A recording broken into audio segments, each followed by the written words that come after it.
நண்பர்களுக்கு வணக்கம். நான் உங்கள் நண்பன் குரு முருகன். நம்ம இன்றைக்கி ஒரு விஷயத்தை பற்றி பேச போகிறோங்க. அது என்ன அப்படின்னா, சொந்த வீட்டில் இருக்கிறதா, வாடகை வீட்டில் இருக்கிறதா. வாடகை கொடுத்து முடியல, சொந்த வீடு ஒன்று வாங்கிடலாம்னு நினைக்கிறாங்க. இந்த மாதிரியான குழப்பம் பல பேருக்கு இன்றைக்கி இருக்குது. அதை பற்றி பேசலாங்கிறதுக்காகத்தான் இந்த வீடியோ. என்ன தம்பி, நீ ரியல் எஸ்டேட் தகவல்லாம் பேச ஆரம்பிச்சிட்டேன் அப்படின்னு கேட்டிங்கன்னா, கிட்டத்தட்ட ஒரு 3-3.5 வருடமாக அந்த ரியல் எஸ்டேட்டில் தான் என்னோடய தொழில் நகர்த்திக்கிட்டு இருக்கேன். நல்லபடியாக போய்கிட்டு இருக்குது. அப்படின்னா அந்த ரியல் எஸ்டேட்டில் நான் சந்திக்கிற மனிதர்கள், சந்திக்கிற அனுபவங்கள், ரியல் எஸ்டேட்டில் நான் கற்றுக்கொண்ட பாடங்கள் எல்லாத்தையும் உங்களிடத்தில் சொல்கிறதுமே என்னுடைய கடமையாக மாறிடுது. ஏன்னா நான் என்ன கற்றுக்கிட்டனோ அதை சொல்கிறது என்னுடைய வழக்கம். அதனால் தொடர்ந்து இந்த சேனலில் ரியல் எஸ்டேட் சம்மந்தப்பட்ட தகவல்கள் வரும். நீங்கள் கமெண்டில் ரியல் எஸ்டேட் சம்மந்தப்பட்ட எந்த விஷயத்தை தெரிஞ்சுக்கணும்னு நினைக்கிறீங்களோ மறக்காமல் சொல்லுங்கள். நான் படித்து கட்டாயம் உங்களுக்கு சொல்கிறேன். சொல்லுவீங்களா? இது எல்லாத்தையும் தாண்டி நம்ம சேனலுக்கு கனவு உலகம் அப்படின்னு பேர் வச்சுருக்குறோம். அந்த கனவில் இருக்கக்கூடிய விஷயந்தான் ஒருத்தருக்கு சொத்து வாங்கணுங்கிறது. அதனால் அந்த கனவை நிவர்த்தி பண்ணணும் அப்படின்றதுக்காக தான் இந்த விஷயத்தில் இப்படி பேர் வச்சுருக்கோம். இப்போ கனவு உலகத்தில் ரியல் எஸ்டேட் சம்மந்தப்பட்ட தகவல் மட்டும்தான் வருமா அப்படின்னு கேட்டிங்கன்னா, அப்படிலாம் ஒன்றும் இல்லை. ரியல் எஸ்டேட் மற்றும் நான் படித்த புத்தகங்கள், அப்புறம் பிலாசபி, அந்த மாதிரி விஷயங்கள், கருத்து கந்தசாமி, இப்படி விஷயங்கள்லாம் வந்து சேரும். சரி, நேரம் இருந்தால் கண்டினியூ பண்ணுவோமா? இப்போ சொந்த வீடு வாங்கலாமா, வாடகை வீட்டில் இருக்கலாமாங்கிறதுக்கு பல குழப்பம் இருக்கும். அப்போ ஒவ்வொருத்தரும் ஒவ்வொரு விதமான கருத்தை சொல்லி இணையதளங்களில் போட்டிருப்பாங்க. நீங்கள் எல்லோரும் பார்த்துருப்பீங்க. இருந்தாலும் உங்கள் தம்பி, உங்கள் வீட்டு பிள்ளை நான் ஒரு கருத்தை சொல்ல விரும்புகிறேன். பொறுமை இருந்தால் கேள.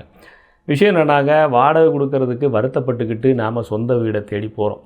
சொந்த வீடை தேடி போகும்போது நமக்கு ஒரு கட்டத்துக்கு மேலே லோன் அப்படிங்கிற ஒன்று தேவைப்படுது. அந்த லோனுங்கிற ஒன்றை வாங்கினதுக்கப்புறம் நம்ம கிட்டத்தட்ட 15-20 வருஷம் ஒரு கம்பெனிக்கு அடிமையாயிடுறோம். விச் மீன்ஸ் நம்ம கட்ட வேண்டிய லோன் அமௌண்ட், இந்த இஎம்ஐக்காக நாம் எந்த வேலையில் இருந்தோமோ அந்த வேலை அப்படிங்கிற அந்த ரேட் ரேஸுக்குள்ளே மாட்டிக்கிறோம். செக்கு மாடு மாதிரி வேகமாக சுற்றினாலும் குறிப்பிட்ட இடத்துல சுற்றிக்கிட்டு இருக்கிறோம். ஸோ இந்த சிக்கலுக்குள்ளே நீங்கள் மாட்டிக்கிறீங்கிறத ஃபஸ்ட்டு நீங்கள் புரிஞ்சுக்கணும். அதுக்கு பிறகு தான் சொந்த வீடாக வாடகை வீடான்னு டிசைட் பண்ண முடியும். என்னங்க நீங்கள் இப்படி சொல்லிட்டீங்க தம்பி, அப்போ நாங்களாம் வீடே வாங்கக்கூடாதா? சொந்த வீடுங்கிற கனவே யாருக்கு இருக்கக்கூடாது தம்பி அப்படின்னு கேட்டிங்கன்னா, சத்தியமாக இருக்கணும். சொந்த வீடுங்கிற கனவு இருக்கணும். அப்போ இந்த வாடகை கொடுக்கறதுக்கு சிரமப்பட்டுக்கிட்டு வீடு பார்க்குறது அப்படின்னா அது வந்து ஒரு சரியான மனப்போக்கு இல்லை. எந்த சமயத்தில் நீங்கள் சொந்த வீடு வாடகை வீடுங்கிறத டிசைட் பண்ணணும் அப்படிங்கிறத நான் உங்கள்கிட்ட சொல்கிறேன். பொறுமை இருந்தால் கண்டினியூ பண்ணுங்கள். இப்போ நீங்கள் பிறப்பால் ஒரு திருநெல்வேலி மாவட்டம், தூத்துக்குடி மாவட்டம், அந்த மாதிரி மதுரை இப்படி ஏரியாவில் இருக்கிறீங்க. நீங்கள் சென்னைக்கு வேலைக்கு போகிறீங்க அல்லது கோயம்புத்தூருக்கு வேலைக்கு போகிறீங்க. அங்கே போயிட்டு வேலை பார்க்குறீங்க. உங்களுக்கு கம்பெனி தங்கிறதுக்கான ஒரு சின்ன ஏற்பாடை பண்ணி கொடுத்துருது. பேச்சுலராக இருக்கிறீங்க, லைஃப் அப்படியே மூவ் ஆகிட்டு இருக்குது. இப்போ இதெல்லாம் ஃபைன். ஆனால் ஒரு கட்டத்துக்கு மேலே அப்படியே இருக்க முடியாது இல்லையா? ஃபேமிலி ஆகுறீங்க, குழந்தைங்க ஆகுது, வாடகைக்கு வீடு தேடுறீங்க, வீடு நடக்குது, எல்லாம் பண்ணிகிட்ருக்கிறீங்க. ஒரு கட்டத்துக்கு மேலே நம்ம கோயம்புத்தூர்லேயோ அல்லது நீங்கள் வேலை பார்க்கக்கூடிய சென்னையிலையோ எந்த ஊரில் செட்டில் ஆகணுங்கிற பிளான் வந்துடும். உங்கள் பிள்ளைங்களை அங்கே படிக்க வச்சிடணும் அப்படின்னு சொல்லிட்டு அந்த ஊர் பிடிச்சி போயிடும். திருப்பி வேலை அங்கே தான் இருக்கும். மனைவிக்கு அங்கே ஒரு வேலை செட்டில் ஆகிரும். அப்போது வேறு வழி இருக்காது, நீங்கள் அந்த ஊரில் இருக்கணுங்கிற சூழ்நிலை வந்துருச்சு அப்படின்னா கட்டாயம் நீங்கள் வீடு வாங்கி தான் ஆகணும் அந்த ஊரில். ஏன்னா நீங்கள் கிட்டத்தட்ட ஒரு 20 வருஷம் நீங்கள் கட்டக்கூடிய வாடகையை கணக்கு பண்ணி பார்த்தீங்கன்னா அது ஒரு பெரிய நம்பர்ஸ் ஆகும். அதே சமயத்தில் நீங்கள் வீடாக வாங்கியிருந்தீங்கன்னா அந்த இஎம்ஐ கிட்ட இருந்தாலும் சொந்த வீடாயிரும். நீங்கள் விற்றுட்டு சொந்த ஊருக்கு வரும்போது ஒரு ஒரு ஒரு நல்ல பணம் கிடைக்கும். அந்த பணத்தில் இங்கே ஏதாச்சும் ஒன்று பண்ணிக்கலாம், ஒரு பிஸ்னஸ் பண்ணி பொழைச்சிக்கலாம். இது ஒரு சாய்ஸ். ரெண்டாவதாக இன்னொரு கோணத்தில் பார்க்கணும். இப்போ சில பேர் லோன் போட்டு ஒரு வீட்டை எடுத்து வாடகைக்கு விடலாமா அப்படின்ற பிளானில் எடுக்கிறாங்க. அதுக்கு அவங்க சொல்லக்கூடிய காரணம் வந்து லேண்டோட வேல்யூ வந்து அப்படியே அபரிவிதமாக ஏறிடுங்க அப்படின்னு சொல்லிட்டு எடுக்கிறாங்க. நிலத்தினுடைய விலை ஏறும் தான், இல்லைன்னு சொல்லலை. எப்போ வரைக்கும் ஏறும்? உச்சத்தை தொடும் வரைக்கும் ஏறும். எது உச்சம்? எதுங்க உச்சம்? நம்ம நாட்டு மக்கள் வாங்கக்கூடிய கெப்பாசிட்டி என்ன அப்படிங்கிறத தாண்டி நீங்கள் கடன் வாங்கிட்டீங்க அப்படின்னா கஷ்டம்.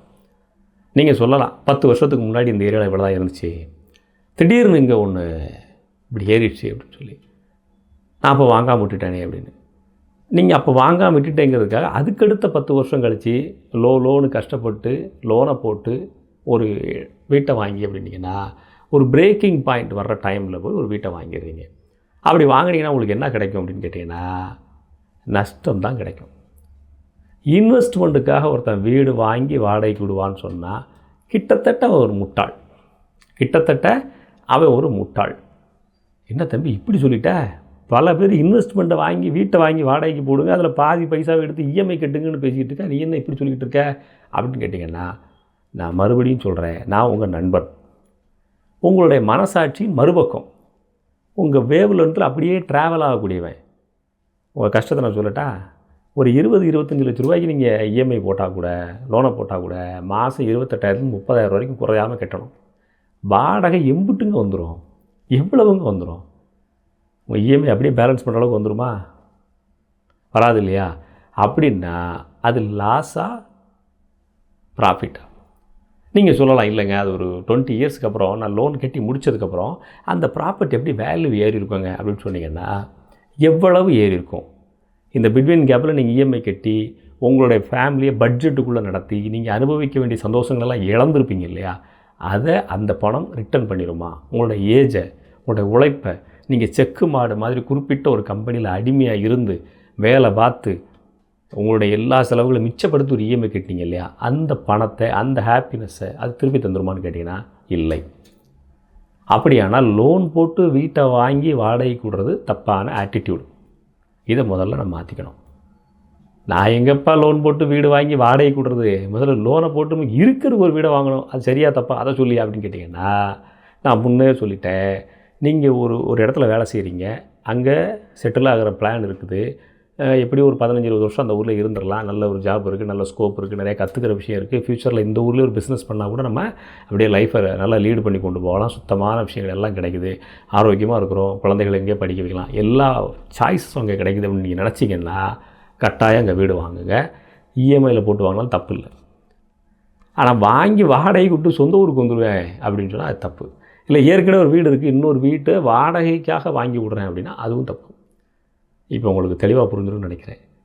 சரிங்க, இப்போ வாடகை வீட்டுக்காரவங்க தொல்லை தாங்க முடியலைங்க, நச்சரிக்கிறாங்க. இங்கே தண்ணி விடாதுங்கிறாங்க, இத்தனை மணிக்கு தான் தண்ணி போடணுங்கிறாங்க, நீங்கள் ஏன் இவ்வளோ நேரம் கரண்ட்டு யூஸ் பண்ணுறீங்கிறாங்க. இந்த மாதிரி பல கேள்விகள் கேட்குறாங்க. ஒரு டார்ச்சராக இருக்குது, இவங்க ப்ரெஷர் கொடுக்குறாங்க. நம்ம ஒரு வேலைக்கு போய்ட்டு வீட்டுக்கு வந்தோமா நிம்மதியாக படுத்துவங்களாம்னு பார்த்தா இடத்தையாவது சொல்லி ஹவுஸ் ஓனர் தொல்லை தாங்க முடியலைங்க, அதுக்காக வீடு வாங்குறேன் அப்படின்னு நினச்சிங்கன்னா அது ஒரு விதமான நம்மளை தூண்டுதல் தானே தவிர கொஞ்சம் பொறுமையாக ஆழமாக யோசிக்கணும். அந்த ஹவுஸ் ஓனர் தொல்லைக்காகத்தான் நீங்கள் வீடு வாங்குறீங்க அப்படின்னு சொன்னால் அது கொஞ்சம் தப்பு. உங்களுடைய தேவை இருக்குதா அப்படின்னு பார்க்கணும். நீங்கள் அந்த அளவுக்கான பணத்தை லோன் போட்டு வாங்கக்கூடிய அந்த பணத்தை கட்டிடுவீங்களா? கெப்பாசிட்டி இருக்குதா? இந்த சொத்தை நீங்கள் ஒரு அவசரத்துக்கு விற்கணும்னு நினச்சிங்கன்னா விற்றுட முடியுமா? இந்த மாதிரியான கேள்விகளெல்லாம் உங்கள் மனதில் கேட்டுக்கிட்டு இந்த ஹவுஸ் ஓனரை சகிச்சுக்கிட்டு இருக்குன்னு சொல்லலை, இங்கேருந்து வேறு இடத்துக்கு ஷிஃப்ட் ஆகி போயிடலான்னு சொல்ல வர்றேன். இப்போ நீங்கள் பார்த்துக்கிட்டு இருக்கிற வேலை, அந்த ஊர் எத்தனை வருடத்துக்கு இருக்க போகிறீங்க, எவ்வளவு நிரந்தரம் அப்படிங்கிறத முடிவு பண்ணித்தான் இந்த ஹவுஸ் ஓனரை நீங்கள் சேஞ்ச் பண்ணணும். இவ்வளோதான் விஷயம். இப்போ லோன் போட்டு வீடு வாங்கலாமா வேண்டாமாங்கிறது உங்களுக்கு தெளிவாக தெரிஞ்சிருக்கும். ஒவ்வொருத்தரும் ஒரு பாயிண்ட் ஆஃப் வியூவில் சொல்லியிருப்பாங்க. பல பேர் ரியல் எஸ்டேட் ப்ரொமோட்டர்ஸ் அப்படின்ற பேரில் என்ன பண்ணுவாங்க அப்படின்னு சொன்னால், லோன் போட்டு கட்டாயம் வாங்குங்க, அதுவும் அப்பார்ட்மெண்ட்டில் வீடு வாங்குங்கன்னு சொல்லுவாங்க. ஸோ அப்பார்ட்மெண்ட்ஸில் வீடு வாங்குறதுனால யாருக்கு லாபம் அப்படின்னு கேட்டிங்கன்னா பில்டர்ஸ்க்கு லாபம். உங்களுக்கு சென்னையில் பல அப்பார்ட்மெண்ட்ஸ், நான் பிராண்டோட பேரெலாம் சொல்ல விரும்பலை, பல அப்பார்ட்மெண்ட்ஸ் என்ன பண்ணுதுன்னா கெட்டி முடிச்சுட்டு காலியாக தான் கிடக்குது. பல ஓட்ட ஓட்டத்தில் இருக்குது, பல பஞ்சமை நிலம் கட்டியிருக்காங்க, பல புறம்போக்கு நிலத்தில் பிடிச்சி கட்டியிருக்காங்க. அந்த இடத்துக்கு லோனும் கொடுத்துட்றாங்க. கெட்டி முடிக்கப்படாத அப்பார்ட்மெண்ட்ஸுக்கு லோனை வாங்கி நீங்கள் இஎம்ஐ கட்டிகிட்டு இருக்கிறீங்க, ஆனால் நம்ம பில்டிங்கே கட்டலை, பாதியில் போட்டு போயிட்டான். ஸோ இந்த மாதிரி சிக்கல்கள்லாம் இருக்குது. நீங்கள் லோனை வாங்கி வாடகை கூடலான்னு சொல்லி அவங்க ப்ரொமோட் பண்ணி உங்களை ஏமாற்றி சிக்க வச்சிட்டாங்க. பில்டிங் கட்டி முடிக்கலைங்க, நான் லோன் கட்ட முடியாதுங்க அப்படின்னு நீங்கள் பேங்க்கில் ஆர்கியூ பண்ண முடியாது. பேங்க்கில் ஆர்கியூ பண்ண முடியாது. நீ கடன் வாங்கிட்டேன், உங்கள் அக்கௌண்ட்டுக்கு வந்துருச்சு, பணத்தை எடுத்துட்டேன், ஒழுங்காக கட்டுறா வெண்ணை அப்படின்னு பேங்க் உங்களை தூக்கும். நீங்கள் அந்த ப்ராப்பர்ட்டி தானே கடன் கொடுத்தீங்க, அந்த ப்ராப்பர்ட்டி போய் நீங்கள் பார்த்துக்கோங்க அப்படின்னு பேங்க்கிட்ட பேச முடியாது. சட்டையை பிடிச்சி தூக்கி கொண்டு கோர்ட்டில் உட்கார வச்சுருவேன். ஸோ இந்த மாதிரியான பிரச்சனைகள்லாம் சென்னை வாசிகள் பல பேர் ஃபேஸ் பண்ணிகிட்டு இருக்காங்க.